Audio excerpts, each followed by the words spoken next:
Hi, everybody, and welcome to Jordan United Church of Christ with me, your favorite pastor. As you walk through the church building, it's beginning to smell and look a lot like the church bazaar. It's being held this Saturday, October 14th from 9 to 2. We talked about this last week, lots of things for everyone, including breakfast and lunch, homemade pies, pumpkin rolls, all kinds of good things to eat. Lots of crafters and vendors.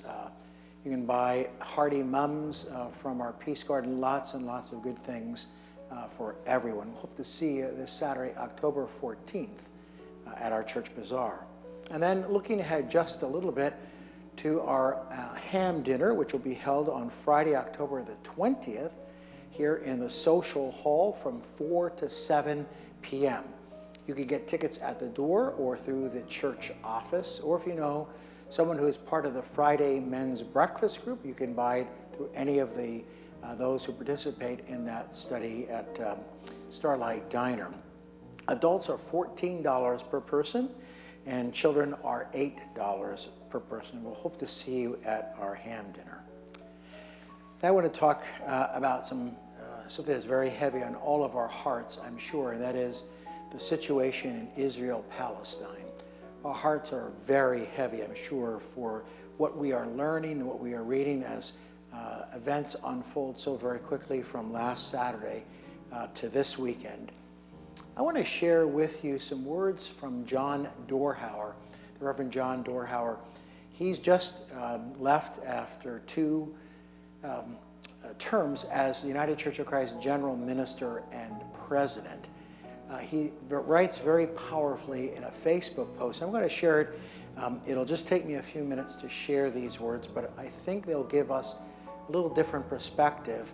And as someone myself who has been in the Holy Land, as we call it, Israel-Palestine, 4 times in my ministry, including 2 extended times of study there, and leading 2 church pilgrimages, including one here at Jordan, where 24 of our members and friends spent 10 days in Israel-Palestine in 2008.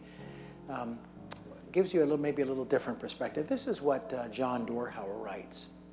Having been to Israel and Palestine 3 times, my heart is breaking over the devastating loss of lives in the war that has broken out there. We all need to be praying in earnest for an end to this soon. I fear the worst as the body count begins to rise and the rhetoric worsens.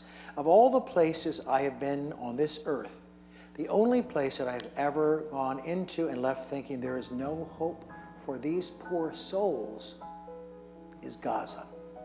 These people are truly in a living hell, and what will come from this is going to make their lives even more miserable. I deplore violence. As an avowed pacifist, I cannot accept nor defend what Hamas did this past week. I think the loss of innocent lives at a dance on Saturday, and I just weep. Over 200 young adults out enjoying a night off are now dead. I think of the children that have been captured and their families back in Israel, suffering the pain of not knowing what horrors they will endure while waiting for both sides to come to an agreement over this. And I am sickened by it. My heart goes out to all of those families. I pray for their safe return. But that does not mean I don't understand the root causes out of which such violence is birthed. Seeing Gaza, walking through military checkpoints in Bethlehem, Hebron, Ramallah, and the West Bank, and listening to the stories of refugees and the conditions under which they are forced to live, helps me understand what the peoples of the occupied territories live with every day. It is contemptible. And no pot can boil this long without bursting out from the pressure of it all. The failed attempts year after year to negotiate a safe haven for the people of Palestine. The ratcheted rhetoric from the far ruling right parties in the state of Israel. The inability to establish a treaty of lasting peace between the peoples of these lands are always going to make what we are seeing now inevitable. And then Reverend Dorhauer continues, oh, how my heart aches. I pray for an end to this war. I pray for Israel, that can live in peace with its Arab neighbors and claim a homeland for which they can be proud.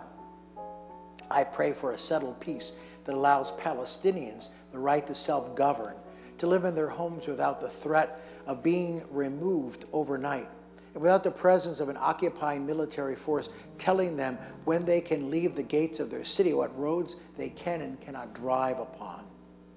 This is not going to end without a very strong will to find peace between two peoples who have a right to coexist without ongoing threats of violence.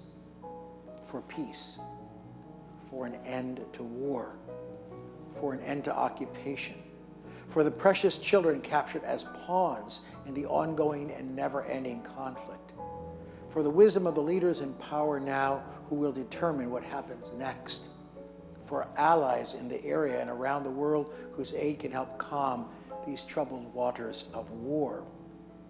We pause and lift up in prayer the God who reigns over all and who seeks a just peace world that God's hands have made. Pray for peace in our war-torn and troubled world.